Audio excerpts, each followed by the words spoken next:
Welcome to webline. देखते हैं chapter number 12। यूनते अभी पुलिस स्टेशन में था। वो बहुत ही ज़्यादा खुश नजर आ रहा था क्योंकि आज रात वो हायुन के साथ डिनर करने वाला था। वो जल्दी जल्दी काम ख़त्म करके घर वापस आता है तो वो देखता है कि डिनर की तैयारियां अभी हो रही है। यूनते को थोड़ा ऑकवर्ड फील हो रहा था क्योंकि बचपन जैसी वो कुछ ऐसी धमाल मस्ती नहीं कर सकता उसके साथ, पर वो हिम्मत करके ऐसा ट्राई कर देता है। हायुन कुछ भी रिएक्ट नहीं करती। यूनते कहता है कि क्या? हायुन कहती है कि ये तो बिल्कुल भी मज़ेदार नहीं है, चलो अब इसे हटाओ यहाँ से। यूनते कहता है कि मुझे माफ़ कर देना। यूनते थोड़ा दुखी हो जाता है कि अब पहले जैसा कुछ भी नहीं रहा है। उसके पास हायान आती है। वो कहती है कि बाहर चलो, तुम्हारे लिए डेकोरेशन वगैरह हायुन ने की है। यूनते जब बाहर जाता है तो वो काफ़ी खुश हो जाता है क्योंकि बाहर का नज़ारा बहुत ही ज़्यादा अच्छा था। यूनते हायुन की तारीफ कर रहा था तो हायुन कहती है कि ये तो कुछ भी नहीं है, चलो हम खाते हैं। यहाँ पर हायुन अकेली ही इंसान थी, इसलिए ये दोनों कच्चा मीट खा रहे थे। ये दोनों लड़कियाँ तो खुश थी, पर यूनते वो थोड़ा सीरियस होके कहता है कि मैं वादा करता हूँ कि मैं जल्दी ही इस दुनिया को नॉर्मल कर दूंगा। ये सुनकर हायुन उस पर मीट का टुकड़ा फेंकती है। वो कहती है कि मैं तो मजाक कर रही थी, ऐसा ही मजाक वो लोग बचपन में किया करते थे। ये देखकर यूनते थोड़ा खुश हो जाता है। उन दोनों को ऐसे देखकर हायान कहती है कि मुझे सोने के लिए जाना है। वो उन दोनों को अकेला बात करने के लिए छोड़कर वहाँ से चली जाती है। हायान के जाने के बाद हायुन कहती है कि भाई थैंक यू, आपने मेरी काफ़ी ज़्यादा मदद की है। यूनते बोलने लगता है कि क्या ये डेकोरेशन तुमने की है? काफ़ी ज़्यादा मेहनत लगी होगी इसमें, पर देखो ये लाइट अपनी जगह पर नहीं है। हायुन कहती है कि पिछली बार का तुम्हें याद है? हाँ तुमने सही कहा, ये लाइट अपनी जगह पर नहीं है क्योंकि ये डेकोरेशन हायान ने की है, मैंने नहीं की। यूनते थोड़ा शॉक हो जाता है। हायुन कहती है कि मैं कोई भी क्रेडिट नहीं लेना चाहती थी, हायान ने पूरी रात जगकर ये काम किया है और उसने मुझे बताया कि तुम बता देना अपने भाई को कि ये तुमने किया है, वो बहुत ही ज़्यादा खुश हो जाएगा। हायान तो दूसरों के बारे में कितना सोचती है। यूनते हायान की डेकोरेशन बड़े ही ध्यान से देख रहा था। दूसरी ओर हायान तो मज़े से सो रही थी। साहान बाकी लायन के पास चला जाता है। वो कहता है कि मुझे जल्दी से प्योर ब्लड चाहिए। वहाँ एक बाल नाम का लायन कहता है कि कितनी शर्म की बात है, तुम हार चुके हो और फिर भी यहाँ आए। दूसरा लायन कहता है कि सीन क्रिएट करना बंद करो और निकलो यहाँ से। तीसरा कहता है कि मुझे परेशान किया तो देख लेना, पागल कहीं का। चौथी होती है, उसका नाम था आयंग। वो साहान से कहती है कि ओह माय गॉड। साहान कहता है कि गॉड यहाँ पर क्यों नहीं है, उसे तो यहाँ होना चाहिए ना, मुझे जल्दी से उसका प्योर ब्लड चाहिए। बाल कहता है कि तेरे जैसे बिना दांत वाले टाइगर को देखने के लिए गॉड क्या आएंगे? तो बीच में आयन नाम की एक लायन टपक पड़ती है। वो साहान के पास जाकर उसे टच करने लगती है तो साहान कहता है कि मुझे टच मत करना वरना देख लेना मैं तुम्हें मार डालूंगा। आयन कहती है कि मुझे तो बस तुम्हारी चिंता हो रही थी इसलिए मैंने तुमसे पूछ लिया। वो उसके लिप्स को टच करने के लिए चाहती है कि तुम्हारे लिप्स पर तो ब्लड लगा हुआ है। साहान उसे मारता है कि मुझे आगे से टच मत करना और तुम ऐसे बिहेव मत करो जैसे कि तुम मेरी कोई गर्लफ्रेंड हो। गॉड की सेक्रेटरी उन दोनों से कहती है कि तुम दोनों लड़ाई करना बंद करो। साहान उसे हिप्नोटाइज कर देता है। आयंग कहती है कि ये तुमने क्या किया? साहान आयंग का ब्लड पीने के लिए चाहता है तो आयंग भी ऐसा नाटक करने लगती है कि वो तो सच में हिप्नोटाइज हो गई है। पर अचानक से ही वो कहती है कि सरप्राइज, कैसी लगी मेरी एक्टिंग? इसीलिए तो मुझे बेस्ट एक्टिंग का अवार्ड मिला है। साहान कहता है कि पर ये कैसे हुआ, मेरा हिप्नोसिस काम क्यों नहीं कर रहा? आयंग ने उसके लिप्स टच कर लिए थे इसलिए साहान राख में बदल जाता है। वैसे आयंग के पास ऐसी ताकत है कि वो किसी के भी लिप्स को टच कर लेती है तो वो इंसान या फिर वैम्पायर राख में तब्दील हो जाता है। फिर बाकी बचे 4 लायन बातें करने लगते हैं इन दोनों के बारे में कि ये कितनी इंटरेस्टिंग बात है कि एक प्योर ब्लड एक पुलिस वाले के साथ है। आयंग कहती है कि वाव, ये तो कितना रोमांटिक है। उसके बाद हम आयंग को देखते हैं।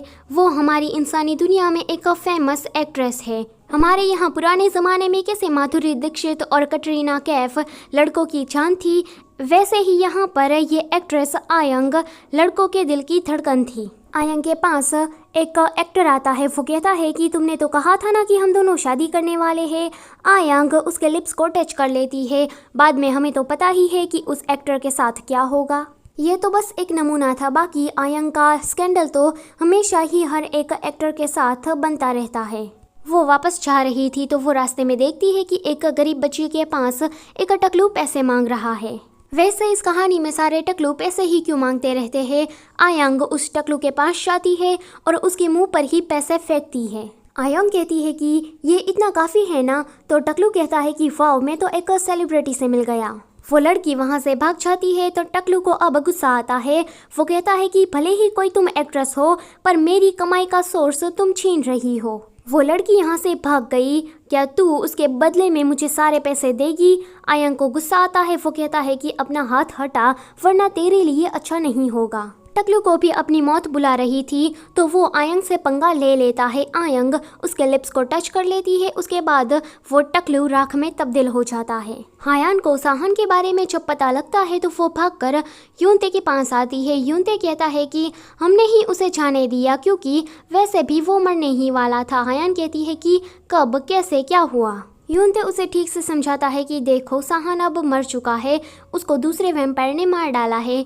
तो हायान कहती है कि इसका मतलब ये है कि साहन से भी ज़्यादा पावरफुल वैम्पायर यहाँ है। यूनते कहता है कि हाँ। बाद में वो एक फाइल दिखाकर कहता है कि ये चीज़ मेरे लिए समझना काफ़ी टफ है। वहाँ पर एक लड़की की इन्फॉर्मेशन होती है जिसका नाम था जिन्हा। यूनते कहता है कि हमें अलर्ट रहना होगा, गॉड और बाकी बचे लायन हम पर जल्द ही हमला करने आते ही होंगे। फिर ये दोनों वापस जा रहे थे तो हायान कहती है कि कैप्टन, क्या आपको याद है कि उस दिन रेस्टोरेंट में क्या हुआ था? हमारी बात अधूरी रही थी। यूनते कहता है कि हाँ। हायान कहती है कि तब तो मुझे ऐसा ही लगा था कि तुम कोई गॉड के आदमी हो, पर अब मुझे अच्छा महसूस हो रहा है कि तुम वो नहीं हो। यूनते हायान को देख रहा था पर अचानक से ही अपनी नज़रें हटा लेता है। हायान अपने मन में सोचती है कि मैं कब से देख रही हूँ कि ये मुझसे नज़रें ही नहीं मिला रहा। हायान तो वहाँ से गुड बाय बोलकर चली जाती है। यूनते कहता है कि हायान, मैं वो सोच रहा था कि हम लोग साथ में खाने के लिए जाए, तुमने इतना भी नहीं कहा। वहाँ पर यूनते को कोई बुलाता है। वो कहता है कि हायान चलो खाने जाते हैं, पर वो तो आयंग थी। आयंग यूनते के पास आकर कहती है कि मुझे यहाँ कहीं जाना है, क्योंकि मुझे एक बेकार कमेंटर पर केस करना है। यूनते उसे रास्ता दिखा देता है तो आयंग कहती है कि तुम नहीं जानते कि मैं कौन हूँ? यूनते कहता है कि हाँ, तुम फेमस एक्ट्रेस आयंग हो ना? आयंग कहती है कि अच्छा, तो तुमने मुझे पहचान लिया। मुझे तो ये लगा था कि तुम मुझे पहचानते ही नहीं हो। रुको ज़रा, तुम्हारे लिप्स पर कुछ लगा है। वो उसके लिप्स को टच करने के लिए जा रही थी। एक फ्लैशबैक में हम देखते हैं कि सारे लायंस ने मिलकर यह प्लान बनाया था कि हमें यूनते और प्योर ब्लड को अलग करना होगा, क्योंकि यूनते बहुत ही ज़्यादा चालाक लड़का है। तो आयंग कहती है कि ये काम मैं करूँगी, मैं उस पुलिस वाले को मार डालूंगी। यहाँ फिर से आयंग यूनते के लिप्स को टच करने के लिए जा रही थी तो यूनते साइड में हो जाता है। वो कहता है कि मैं बहुत ही ज़्यादा सेंसिटिव पर्सन हूँ, आपके साथ मेरा कोई स्कैंडल बन गया तो मैं संभाल नहीं पाऊँगा। आयंग कहती है कि तुम तो काफ़ी ज़्यादा हैंडसम हो। यूनते को इससे कोई भी फ़र्क नहीं पड़ रहा था। तो वो फिर से कहती है कि मुझे लगता है कि हम दोनों पहले मिल चुके हैं, तुम जाने पहचाने लग रहे हो। यूनते कहता है कि नहीं। तो आयंग कहती है कि फिर मैंने तुम्हें कहीं देखा है, मुझे याद नहीं आ रहा। वहाँ पर हायान आ जाती है। वो कहती है कि तुम मेरी कॉल को पिक क्यों नहीं कर रहे थे कैप्टन? हायान देखती है कि यूनते आयंग के साथ बात कर रहा है तो वो कहती है कि माफ़ करना, मैं आप दोनों के बीच में आ गई। यूनते कहता है कि नहीं नहीं हायान, तुम बोलो ना, क्या काम था? आयंग सोचती है कि तो यही है प्योर ब्लड। यूनते कहता है कि तुमने क्या खा लिया? हायान कहती है कि नहीं। यूनते बार बार हायान को खाने के लिए बुला रहा था तो आयंग कहती है कि तुम दोनों में रिश्ता क्या है? माफ़ करना, मुझे ना थोड़ी जलन होती है कि मैं ऐसे पब्लिकली किसी के भी साथ बात नहीं कर सकती। हायान और यूनते जाने लगते हैं तो अचानक से ही आयंग हायान के लिप्स को टच कर लेती है कि यहाँ पर कुछ लगा था तो मैंने साफ़ कर दिया। आयंग की उंगली तो पूरी जल जाती है क्योंकि उसने प्योर ब्लड के लिप्स को टच किया था। आयंग कहती है कि ये तो काफ़ी इंटरेस्टिंग है, ये गेम काफ़ी मज़ेदार होने वाला है। ये दोनों जिन्हा के बारे में बात कर रहे थे। हायान कहती है कि इसने अपनी पहचान बदल ली है और 7 साल पहले इसका रिकॉर्ड है कि ये लड़की मर गई है। यूनते कहता है कि इसका मतलब ये है कि ये जिन्हा लायन बन गई है और वो किसी दूसरे की पहचान में जी रही है। हमें संभल कर रहना होगा। ये लोग रेस्टोरेंट में खाते हुए बात कर रहे थे। हायान यूनते से कहती है कि तुम बहुत ही ज़्यादा काम कर रहे हो, इसीलिए तुम थक गए होगे, तो तुम सो जाना। यूनते सोचता है कि ये तो मुझसे भी ज़्यादा काम करती है और आराम भी नहीं करती, ये कितना थकी हुई होगी। आयोंग अपने घर में थी, वो हायान के बारे में सोचकर काफ़ी गुस्सा हो रही थी। वहाँ पर बाल उससे मिलने के लिए आता है। बाल उससे कहता है कि तुम अपनी उम्र के हिसाब से बात करना सीख लो, तुम तो काफ़ी अलग हो ऑन स्क्रीन और ऑफ स्क्रीन। गॉड का ये ऑर्डर है कि हमें प्योर ब्लड के सामने इतनी जल्दी नहीं आना है। आयन कहती है कि तुम कहना क्या चाहते हो, प्योर ब्लड से मैं डर रही हूँ, प्योर ब्लड क्या साहन की ही तरह मुझे मार डालेगी, यही कहना चाहते हो तुम। बाल कहता है कि हाँ तो तुम समझ गई, पर फिर भी तुम जाना चाहती हो। बाल का पालतू शेर वहाँ पर आता है, वो भी एक वैम्पायर ही था। बाल उसे बहुत ही ज़्यादा प्यार करता है। आयन को ये शेर बिल्कुल भी पसंद नहीं था, तो वो कहती है कि तुम्हारे इस शेर को लेकर यहाँ से निकलो, तो बाल चला भी जाता है। यूनते जिन्हा के बारे में सोच रहा था कि उसने अपनी पहचान किससे बदली होगी और उसने ऐसा क्यों किया होगा। तभी ही हायान अचानक से उसके घर में आ जाती है। वो कहती है कि क्या मैंने तुम्हें परेशान तो नहीं किया ना, मेरी बॉडी पहले की तरह नहीं रही है। यूनते पूछता है कि क्या हुआ, तो हायान कहती है कि मेरा पूरा शरीर दुख रहा है। वो अपने कपड़े भी उतार देती है। यूनते कहता है कि रुको ज़रा, पहले अपने कपड़े पहन लो। मैं ये बात जानता हूँ कि तुम्हें दर्द हो रहा है, पर ये सब कुछ ठीक नहीं रहेगा। ये दरअसल हायान तो थी ही नहीं, पर हायान की शक्ल में आयंग आई थी। आयंग उसे कहती है कि मेरा पूरा शरीर दुख रहा है, मैंने कब से खाना नहीं खाया, मुझे लगता है कि मैं मर जाऊंगी, इसलिए जल्दी ही मुझे ब्लड ड्रिंक करना होगा। यूनते कहता है कि तुम ऐसा नहीं कर सकती, अगर तुमने एक बार ब्लड ड्रिंक किया तो तुम इसकी आदी हो जाओगी। आयंग उस पर झूठ मूठ का गुस्सा करने लगती है, तो यूनते कहता है कि ऐसी ही बात है तो तुम मेरा ब्लड ड्रिंक कर लो, पर देखो अगर तुम मेरा ब्लड ड्रिंक करती हो तो तुम भी खुद मर जाओगी। आयंग यूनते का ब्लड ड्रिंक करने के लिए आ रही थी, पर अचानक से ही उसके मन में एक लड़की नजर आने लगती है, तो आयंग वहाँ से उठकर चली जाती है कि मैं तो बिल्कुल ठीक हो गई हूँ। उसके जाने के बाद यूनते काफ़ी गुस्सा करता है कि वो कमीनी हायान का भेस बदल कर कैसे आ सकती है, क्योंकि यूनते को पहले से ही पता था कि ये लायन है। अचानक से ही वहाँ पर हायान आ जाती है। वो कहती है कि कैप्टन आप ये कर क्या रहे हैं। यूनते कहता है कि हिलो मत और पहले मेरे सवालों का जवाब दो। यूनते कहता है कि तुमने कपड़े तो पूरे पहने हैं ना। हायान कहती है कि हाँ। फिर वो पूछता है कि हमने रेस्टोरेंट में कितने बाउल खाए, तो हायान कहती है कि 17, जिसमें से आपने 6 खाए थे। यूनते कहता है कि तुम पास हो गई। हायान समझ जाती है कि यहाँ पर वही लायन आई थी, भेस बदलने वाली।